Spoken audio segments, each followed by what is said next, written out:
गोविंदम भज मूढ़मते, भज गोविंदम, भज गोविंदम, गोविंदम भज मूढ़मते, भज गोविंदम, गोविंदम भज मूढ़मते, भज गोविंदम, गोविंदम भज मूढ़मते,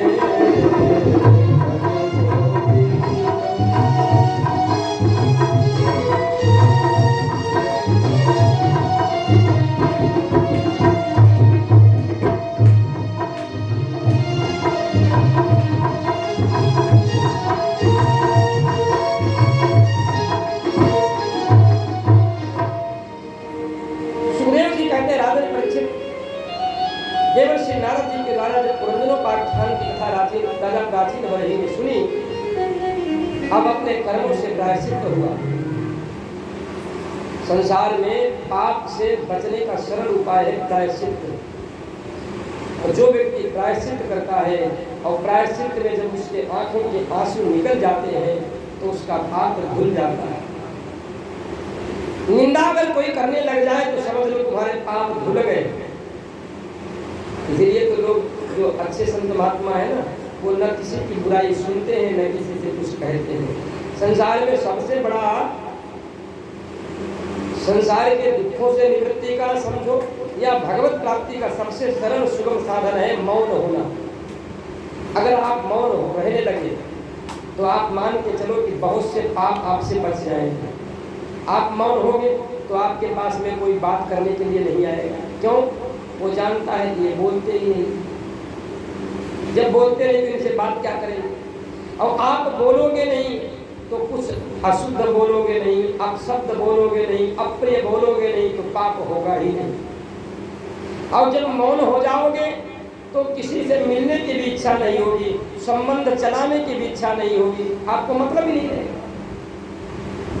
तो यथागी पुरुषी भारम शीर्षा गुरुमत बहन तम स्कंधेन से आधत्ते तथा सर्वा प्रतिष्ठिता है। उसी प्रकार जैसे कोई व्यक्ति अपने शीश पर कोई वजन रख के चलता है, भार है, दलिया है, बोरी है, जो भी भार रख के चल रहा है, तो उसके शरीर पर वो सिर पे रखा है, लेकिन वो चल रहा है तो उसके भार का वो अनुभव करता है, इसलिए भार है। और जब उसको उतार के रख देता तो भार का अनुभव अब उसे नहीं हो रहा। क्यों? कुछ देर तक लगता है कुछ भारी भारी है, फिर धीरे धीरे वो निवृत्त हो जाता है। यही संसार की क्रिया है। संसार में जो भी जीव रह रहा है वो केवल संसार के अपने कर्मों के फल का वो भार अनुभव करता है, वस्तुतः है कुछ नहीं। अब राजा प्राचीन वर्षि कहते हैं महाराज हमारा उद्धार। बोले प्राचीन वर्षि सुनो, तुम भगवान की भक्ति करो। भक्ति कैसे करें? हमने तो आज तक हत्या की है। बोले संतों का साथ करो, संतों का सानिध्य प्राप्त करो, संतों की सेवा करो, भगवान की कथा सुनने को मिलेगी और इसी का नाम भक्ति है। प्रथम भगति संतन कर संगा, प्रथम भगति दूसरी रति कथा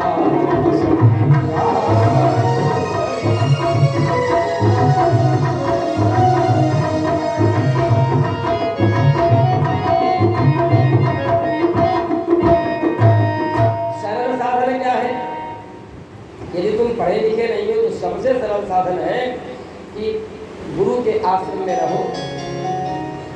सबसे सरल साधन आश्रम में झाड़ू पोछा करो। ये हो तभी पाएगा जब तुम अपने को ये मत मान बैठना हम तो बहुत बड़े पंडित थे। हाँ, ये होगा तो कभी नहीं हो पाएगा। तो सेवक सबते सेवक धर्म कठोरा, शायद नहीं है सेवा करना। सबसे सरल काम है झाड़ू पोछा करना। आश्रम में जो गाय रहती हैं उनकी सेवा करो, गोबर हटा दो, सफाई कर दो, उनके लिए खाने पीने की व्यवस्था करो। और क्या है, आश्रम में जो फुलवाड़ी है तो सबसे अच्छा है अन्नम ही प्राणिनाम प्राण, जैसे प्राणियों के लिए अन्न ही धन है, ऐसे ही जल ही जीवन है। चाहे मनुष्य हो, चाहे पशु पक्षी हो, चाहे कोई पेड़ पौधा है, तो सुंदर पानी भरो और जो पुष्प वाटिका लगी है उनमें फूलों के पेड़ों में पानी डालो, फुलवाड़ी तैयार करो। कोई 2-4 वृक्ष खरीद कर उसमें लगा दो आश्रम में, जब तक आप रहोगे तब तक उनको बड़ा कर दोगे। बाद में आपके न रहने के बाद में जो फल खाएगा, जो फूल भगवान को चढ़ाएगा, वो कहेगा अमुक महात्मा आश्रम में रहते थे, उन्होंने ये पेड़ लगाए। जब तक वो वृक्ष रहेंगे तुम्हारी कीर्ति रहेगी और उनमें आने वाले पुष्पों से भगवान की पूजा होगी, फल आएंगे, वो ठाकुर जी को लगेंगे, या कोई खाएगा तो आनंद लेगा, तुम्हें उसका फल मिलेगा। तो ये सबसे सरल है, जिसमें कोई पैसा नहीं लगेगा, केवल शारीरिक श्रम से ही तुम्हें भक्ति का फल मिलेगा। इसलिए आगे चल करके प्रचेत इन्हीं प्राचीन वही की वंश परंपरा में प्रचेता हुए, जिनको भगवान की कृपा से विवाह इत्यादि संपन्न हुआ और दक्ष का प्रादुर्भाव हुआ, दक्ष का राज्याभिषेक हुआ। दक्ष के वंश जब बढ़ा, बालक पैदा हुए, तो दक्ष जी ने बालकों को कहा कि भैया तुम जाओ भगवान का भजन करो और फिर गृहस्थ आश्रम में प्रवेश करना। तो नारद जी महाराज ने उन बालकों को उपदेश कर दिया, मुक्ति का उपदेश कर दिया, और वो बालक भगवान का भजन करते हुए मुक्त हो गए। यहाँ तक की कथा महाराज मनु के छोटे पुत्र उत्तान आदि के वंश का वर्णन हुआ। बड़ा पुत्र तो बाबा बन गया था। एक दिन देवर्षि नारद जी महाराज मनु जी के पास में आए और मनु जी से पूछा कि सुना है भैया तुम्हारे तो 2 पुत्र थे, हाँ, लेकिन एक बाबा हो गया। अच्छा, कहाँ है? बोले ये तो पता नहीं, पर बद्रिकाश्रम की ओर गया। अब नारद जी बीना बजाते हरि गुण गाते हुए बद्रिकाश्रम के जंगलों में घूमने लगे, अपने भतीजे को खोज रहे हैं। मनु ब्रह्मा जी के पुत्र हैं, नारद जी ब्रह्मा जी के पुत्र हैं, तो भतीजा हुआ कि नहीं हुआ? भतीजे को खोजते खोजते जब देवर्षि नारद जी ने पाया तो देखा कि प्रिय प्रति आश्रम बना करके बैठे हुए हैं, कभी इधर ताक रहे, कभी उधर ताक रहे। इनकी दिनचर्या का चिंतन किया, देखिए कर क्या रहे हैं, सच में भजन कर रहे हैं या भजन के प्रपंच में बंध गए हैं। ये मान बैठे हैं कि हम महात्मा हैं कि मान बैठे हैं। जब नारद जी ने देखा तो वहां पर वो सब प्रपंच दिखाई पड़ा। तो नारद जी ने पूछा भैया तुम घर छोड़कर क्यों चले आए? बोले हमारा मन लगा नहीं गृहस्थी में, इसलिए हमने सोचा कि हम महात्मा बन जाएं, लेकिन अब महात्मा भी बन नहीं पाए। बहुत से ऐसे लोग होते हैं, घर छोड़कर वन में गए और वन में भी मन नहीं लगा। अब घर तक बस्ती माई, कहा कबीर क्या सोचिए यह मन ठहरत ना। घर छोड़ा वन को गए, वन तक बस्ती माई, कहा कबीर क्या कीजिए यह मन ठहरत ना। अपनी पत्नी पुत्र घर मकान छोड़ करके बाबा बने। फिर एक आश्रम बनाया, एक घर बनाया, नाम बदल गया। ये गृहस्थ आश्रम था जिसको हम लोग अपना मकान हम काबू को नाम दे देते हैं, और वो आश्रम हो गया। यहाँ बेटा बेटी पत्नी थी, वहाँ पर चेला चेली हो गए, नाम बदलता गया, जगह बदली, नाम बदले, बात तो बस कुल मिला के वही रही ना। कबीर दास जी कहते ये मन की ही तो सब गति है जिसके कारण ये सब करा रहा है। पहले तब भी अच्छा था। संसार में केवल एक ही चीज की विडंबना है, भगवान तो मनुष्य को मनुष्य बनाकर भेजता है, लेकिन हम लोग यहाँ आकर के मनुष्य नहीं बन पाते। बाकी सब कुछ बनने का बहुत प्रयत्न करते हैं, धनवान बनने का प्रयत्न करते हैं, बलवान बनने के लिए प्रयत्न करते हैं, जिम ज्वाइन करते हैं, अरे बहुत प्रयत्न करते हैं नाना प्रकार के सब कुछ बनने का, पर हम मानव बनने का प्रयत्न नहीं करते। एक महात्मा जी कहते हैं, बोले एक बेचारा पथिक था, उसको प्यास लगी, तो पहले कुआं नहीं होते थे, कोई नल भी नहीं होते थे, कहीं हौसला भी कहीं होते थे, कहीं नहीं होते। प्यासा पथिक बेचारा एक व्यक्ति के घर में देखा, दरवाजा खुला है, खिड़की से देखा वहाँ पर सुराही में पानी भरा है, गिलास रखी है, तो बेचारा खुले हुए पेट से पहुँच गया, भैया बहुत प्यासा हूँ पानी पिला दे। अरे तुमको हम पानी पिलाने वाले दिख रहे हैं, तुम घर में आ कैसे गए? बोले प्यासा था, दरवाजा खुला देखा तो आ गया, थोड़ा पानी पिला। नहीं नहीं, पानी हमने तुम्हारे लिए रखा है। तो बोले नहीं महाराज, पानी आपने हमारे लिए नहीं रखा, लेकिन हमें प्यास के कारण हमारे कंठ में प्राण आ गए हैं। हम आपसे विनम्र निवेदन करते हैं, हमारे प्राणों की रक्षा करो, हमें तुम पानी पिला दो। बोले अच्छा ठीक, रुको, हम किसी नौकर को बुलाते हैं, पानी पिलवा देते हैं। आवाज लगाई, अब बड़े आदमी के नौकर भी तो बड़े ही होंगे, वो भी कोई आया नहीं। अब बेचारा फिर पानी मांगा तो बोला महाराज पानी पिला दो, अब तो प्राण निकलने ही वाले हैं। बोले कहा ना, कोई आ जाएगा तो पिलवा देंगे, कोई मनुष्य आ जाए तो पिलवा देंगे। तो प्यासे व्यक्ति की प्राण को संकट में थे ही, उसने हाथ जोड़कर कहा महाराज थोड़ी देर के लिए आप ही मनुष्य बन जाओ, थोड़ी देर के लिए आप ही मनुष्य बन जाओ, आप ही मानव बन जाओ। हम सब कुछ बन जाते हैं पर हमारे अंदर मानवता नहीं है, हम मनुष्य नहीं रहे। पहले इसलिए लिखा था दरवाजों पर स्वागतम सुस्वागतम, आइए पधारिए, आपका स्वागत है। अब लिखते हैं दरवाजे पर कुत्तों से सावधान। विचार करो क्या बदलाव आ गया, ये क्या है?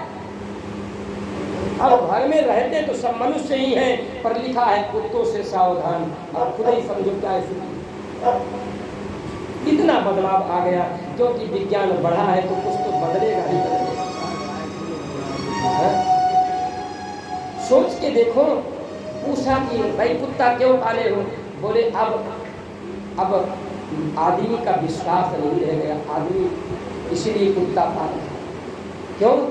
बोले अब आदमी का कोई भरोसा ही नहीं, आदमी को आदमी से भय है, इसलिए उसने उस आदमी के भय से बचने के लिए कुत्ता पाला है। तो बोलो आदमी में आदमियत ही नहीं रह गई, बाकी सब कुछ रह गया।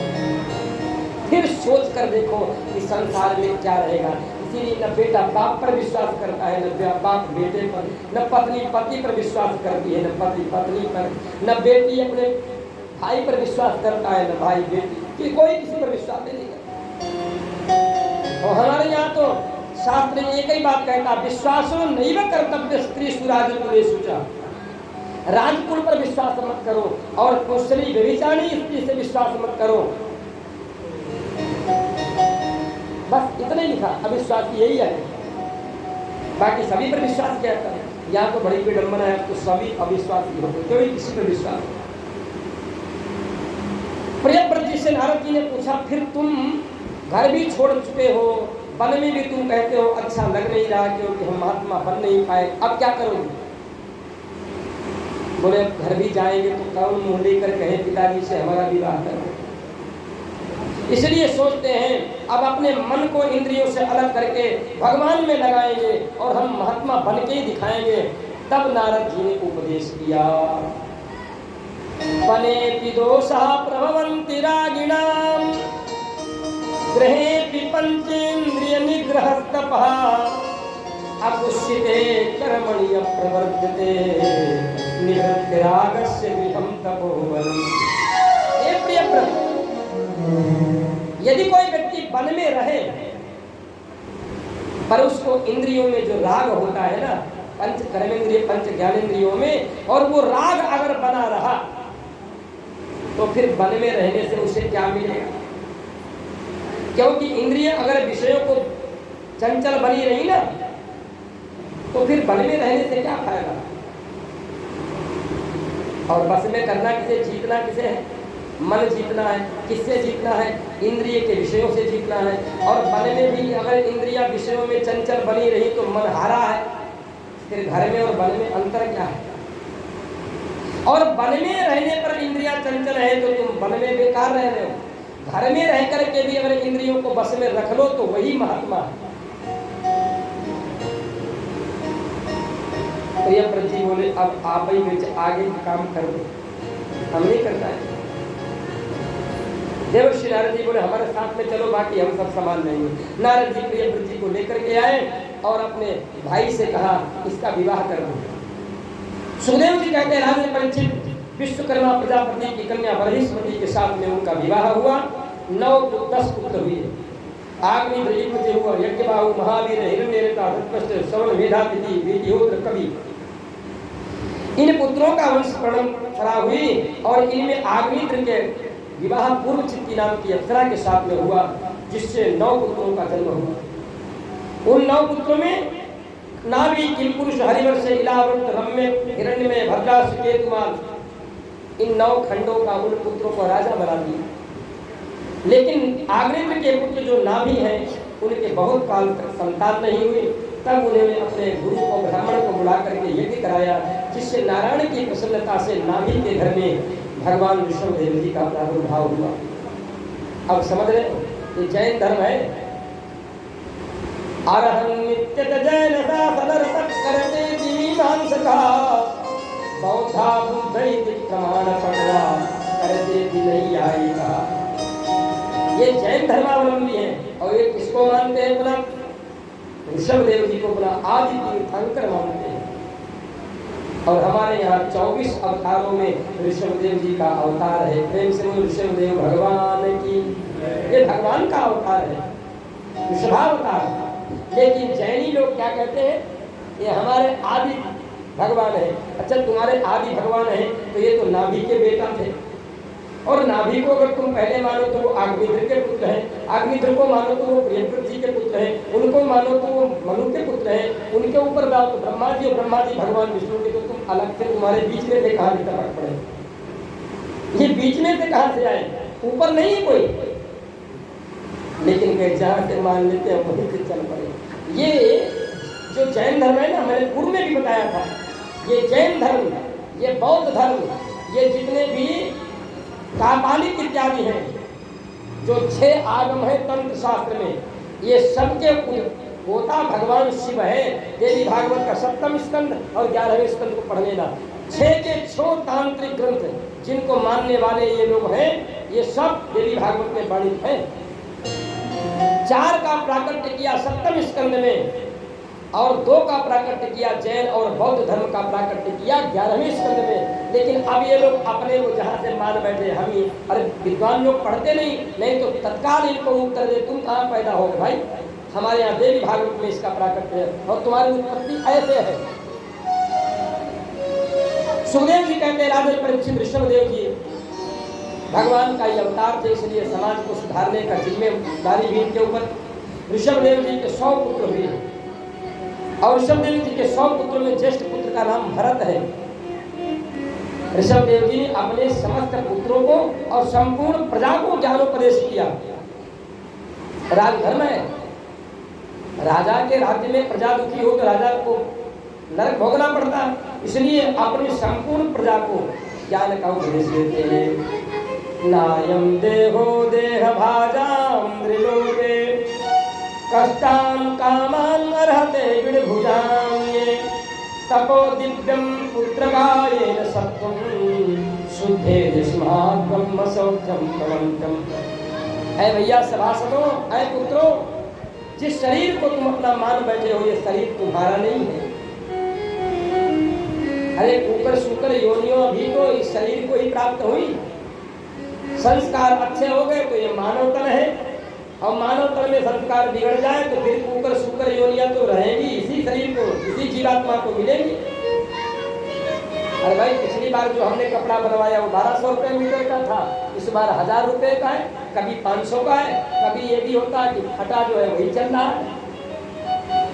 जीवात्मा है, अपने कर्मानुसार शरीर को बदलती जा रही है, पर ये अब उसका है नहीं। जैसे वृक्षों में आए हुए पत्ते सदैव उस वृक्ष के अपने नहीं रहते, क्योंकि ऋतु धर्म के अनुसार बसंत ऋतु आती है तो पुराने पत्ते गिर जाते हैं और नवीन पत्ते फिर आ जाते। तो वासांसि जीर्णानि यथा विहाय नवानि गृह्णाति नरोपराणि, तथा शरीराणि विहाय जीर्णानि अन्यानि संयाति नवानि देहि। इसलिए तुम ये मान के मत बैठ जाना ये शरीर तुम्हारा हमेशा रहेगा और ये तुम्हारा है।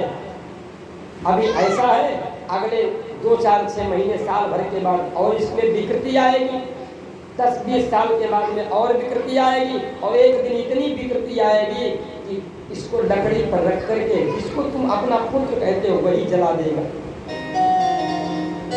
क्या विडंबना है। जिसको हम पाल पोस कर बड़ा करते हैं, अपने मुंह का निवाला निकाल कर खिला देते हैं, जिसके लिए पूरे जीवन भर बैल की तरह कमा करके उसके लिए मकान बनाते हैं, पढ़ाते लिखाते सब कुछ करते हैं, और इस शरीर से एक जीवात्मा ही तो निकल गई। उसके बाद वही बेटा कंधे पे ले जाकर स्मशान घाट में आग लगा देता है और रोता भी है। कौन रोता है? वो बेटा नहीं, वो बेटा नहीं रो रहा, उसका स्वार्थ रो रहा है कि पिताजी अगर 4 महीने और जिंदा रहते तो 50,000 रुपए के हिसाब से 2 लाख रुपया इनकी जो पेंशन आ रही 2 लाख रुपया मिल जाती। 2-3 साल और जिंदा रहते तो फिर तो पता ही नहीं कितना इकट्ठा हो जाता। मरते समय भी पिता के प्रति उस पुत्र की, उस पत्नी की यही आसक्ति है कि अगर ये 2-4 साल और जिंदा रहते तो 50,000 रुपए जो पेंशन मिल रही है उसका इतना पैसा इकट्ठा हो जाता है। उनके लिए थोड़ी रोता, और यदि उनके लिए रोता है तो वो स्वामी तुलसीदास जी लिखते हैं, जीवन नित्य के ही लगी तब रोवा, प्रगट सुतन तब आवे।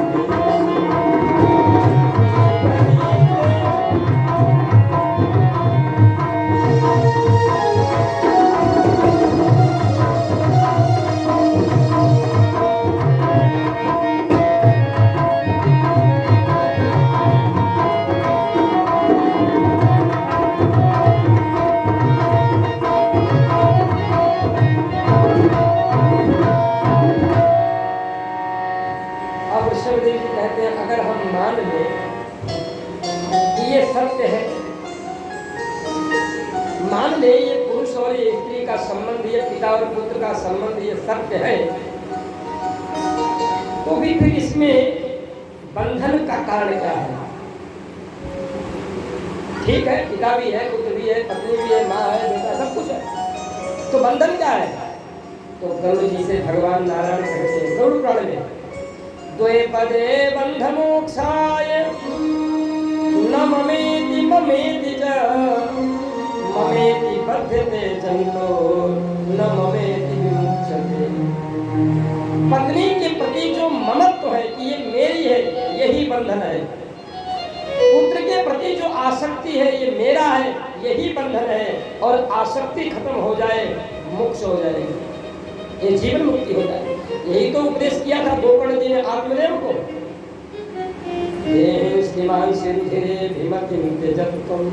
पत्नी पुत्रादि में जो अभिमति है, शरीर में जो अभिमति है, जो ममत्व है, उसका त्याग कर दो, फिर छोड़ना ही क्या है?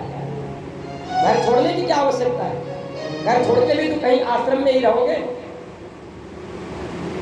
छाया छोड़ोगे तो कहीं ना कहीं बरसात ऋतु के लिए, सर्दी के लिए कोई ना कोई छाया तो बनानी पड़ेगी। तो बनी बनाई को छोड़ने की क्या आवश्यकता है?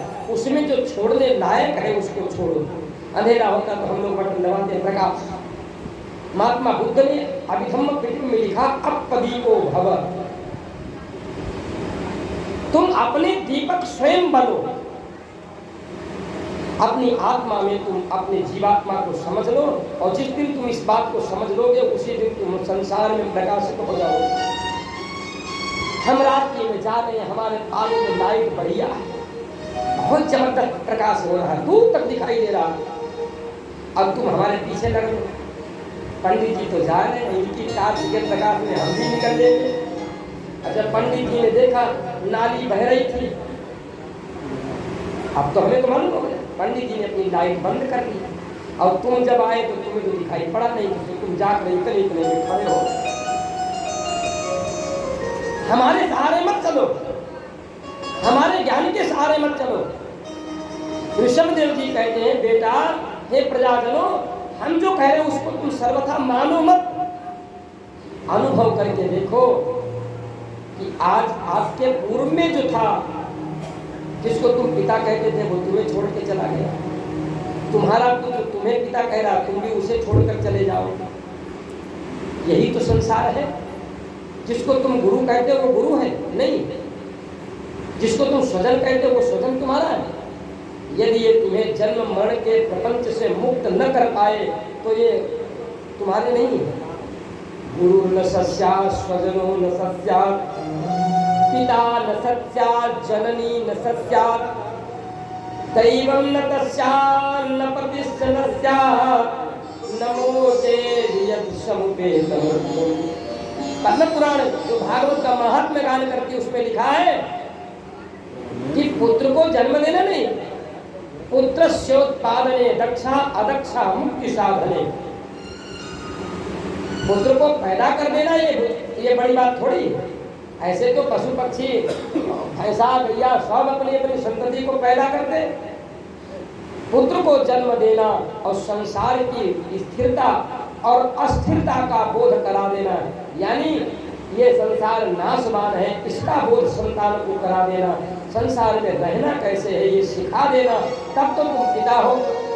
अब पैदा कर दिया, छोड़ दिया, जाओ कहीं भी घूमो जाकर, कुछ भी कमाओ खाओ जाकर, चाहे चोर बनो चाहे डकैत बनो, जेल में जाए चाहे कहीं भी जाओ। तो संतान पैदा करने तो ऐसे तो भैंसा गैया कुत्ता बिल्ली सब पैदा करते हैं।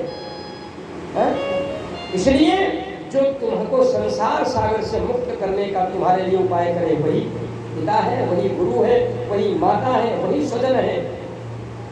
इस प्रकार प्रजा को उपदेश करके ऋषभदेव जी महाराज जंगलों में गए अपनी पत्नी के साथ और वहीं पर योग अग्नि के द्वारा अपने शरीर का त्याग कर दिया। इनके ज्येष्ठ पुत्र महाराज भरत राजगद्दी पर बैठे और विषयों से निवृत्त होकर राजगद्दी का त्याग कर भरत जी पुलहाश्रम में चले गए। पुलहाश्रम माने नेपाल में गंडकी नदी का उद्गम स्थल है जिसको हम लोग कहते हैं पुलहाश्रम। नारायणी, बागमती, कोसी, गंडक, बूढ़ी गंडक ये सब नदियां नेपाल से निकलती हैं, जिसमें गंडक नदी भी है जिसमें से शालिग्राम भगवान निकलते हैं। ये पुलहाश्रम में गंडकी नदी से ही शालिग्राम भगवान का प्रादुर्भाव होता है और वही शालिग्राम के उद्गम स्थल पर ही भरत जी महाराज पहुंचे। दो ही नदियां पवित्र हैं, वैसे तो बहुत पवित्र है, 27 नदियों का वर्णन है जिन नदियों में स्नान करने से, जिनके तट पर पितरों के लिए तर्पण और पिंडदान आदि करने से कल्याण होता है। ऐसी भारतवर्ष में 27 नदियां हैं। उनमें दो विशिष्ट नदियां हैं, एक गंडक नदी जिसमें से भगवान शालिग्राम का प्रादुर्भाव होता है और दूसरी नर्मदा नदी जिससे साक्षात भगवान शिव नर्मदेश्वर शिवलिंग के रूप में प्रकट होते हैं। ये दो नदियां प्रमुख हैं जिनमें स्वयं भगवान शिव और हरि के रूप में भगवान प्रकट होते हैं। तो गंडकी नदी के तट पर रह करके महाराज भरत जी भगवान का भजन करते हैं और भजन करते करते बहुत काल बीत गया। एक दिन क्या हो रहा है, जब वो गंडकी नदी में सूर्य को अर्घ्य देते हैं, परोरजस्सवितुर्जातवेद देवस्य भर्गो मनसेदं जजान सुरेत सादा पुनराविष्टस्ते हंसं गृधाणं शिरं विरामः। सूर्य को जल दिया, यही सूर्य सहस्रांशो तेजो राशि जगत पते अनुकंपे माम भक्त्याम गृहाणार्घम दिवाकर। 2 अंजलि जल दिया और तीसरी अंजलि जैसे जल भरा, एक छोटा सा हिरण का बच्चा मृग शावक उनके हाथ में आ गया। उसको उठाया तो भी उसकी सांस चल नहीं, वो जीवित है। अब धर्म संकट में पड़ गए कि अगर इस मृग को हम जल में ही छोड़ देते हैं तो ये मर जाएगा, और बाहर लेकर के इसको आते हैं तो 2 अंजलि जल दिया, 1 अंजलि अभी जल भी पूरा नहीं हो पाया, तो ये भी धर्म इधर से भी गए उधर से भी गए। परंतु शरण्य से परित्यागे महापातक युग भवेत्, इस श्रुति को याद करके शरणागत पहुंचे तजय निज अनहित अनुमान तेनर पावर पाप में तिनहि विलोक ध्यान।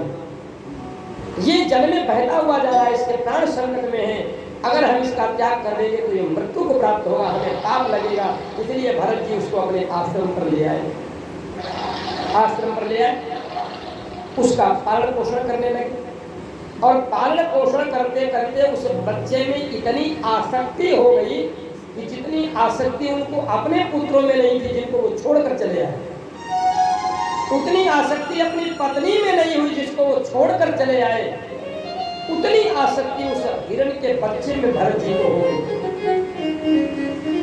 उसको खिलाते पिलाते हैं, कोमल घास खिलाते हैं, उसकी रक्षा करते हैं, सब कुछ करते हैं। एक दिन क्या होता है कि मृगों का एक बहुत बड़ा झुंड आया और मृगों के उस झुंड में उस मृग शावक ने जब देखा तो वो मृग शावक उस मृगों को देख करके और उस झुंड में मिल गया, चला गया। अब भरत जी बारंबार चिंतन करते हैं, अभी वो छोटा था, पता नहीं वो अपने माता पिता के बिना सिखाया नहीं गया, वो कैसे रह रहा हो, कोई हिंसक जीव उसे खा न गया हो, कहीं ऊपर पहाड़ से कोमल घास के लोभ में वो नीचे की ओर घास को पाने की अभिलाषा से नीचे न लटका हो, कहीं ऊपर से गिर के न मर गया हो। पानी पीने का अभ्यास माता पिता के साथ होता है, कोई था नहीं, कहीं ऐसा न हो ये जल पीने के लिए जब जाए तो मगरमच्छ इत्यादि से खा जाए। ये नाना प्रकार की उसके मृत्यु के विषय में चिंतन करते करते भरत जी के प्राण निकल गए और वो मृगयोनि को प्राप्त हो गए। कालिंगर पर्वत पर जाकर के मृग बने। अब मृग जब बन गए तो पूर्व जन्म के संस्कार के अनुसार उनकी स्मृति नष्ट नहीं हुई और वो भजन करते करते मृगनी आसक्ति से मृगयोनि की प्राप्ति हो। अब महात्मा भरत संतों के आश्रम में जाते, भगवान की कथा को सुनते, जो मिल जाता उसे खा लेते, किंतु भयभीत नहीं थे। क्यों? उनकी स्मृति थी। शरीर जरूर मृग का था लेकिन स्मृति यही थी कि अहम पुरा भरतो नाम राजा, मैं भरत नाम का राजा, मैंने केवल एक मृग में आसक्ति से अपने को मृग बना लिया, इसलिए अब मैं ये गलती नहीं करूंगा। और कथा सुनते हैं, संत महात्माओं के चरणों में अपना शीश रख देते तो महात्मा लोग कहते देखो बेचारा मृग शरीर पाया है पर पूर्व जन्म का कोई महात्मा ही है, तभी तो देखो भगवान की कथा सुनता है, हम संतों के चरणों में गिर जाता है, भयभीत नहीं। भय क्यों हो? जो भगवान का हो गया उसका भय तो वैसे भी नहीं रहेगा। पतन फलासा बंध भय मृत्यु जहाँ पर नाए, पापा पापा मार सो अपवर्ग कहाए, और तात स्वर्ग अपवर्ग सुख धरिय तुलाए संग तूल नताई सकल जो सुख लव सत्संग। भरत जी महाराज मृगयोनि में रहते रहते एक दिन वो भी समय आया कि वह मृग शरीर भी छूट गया। आंगिरस गोत्र ब्राह्मण के घर में इनका जन्म हुआ और आंगिरस गोत्र ब्राह्मण के घर में जन्म लेकर के भरत जी महाराज पिताजी ने 4 महीने तक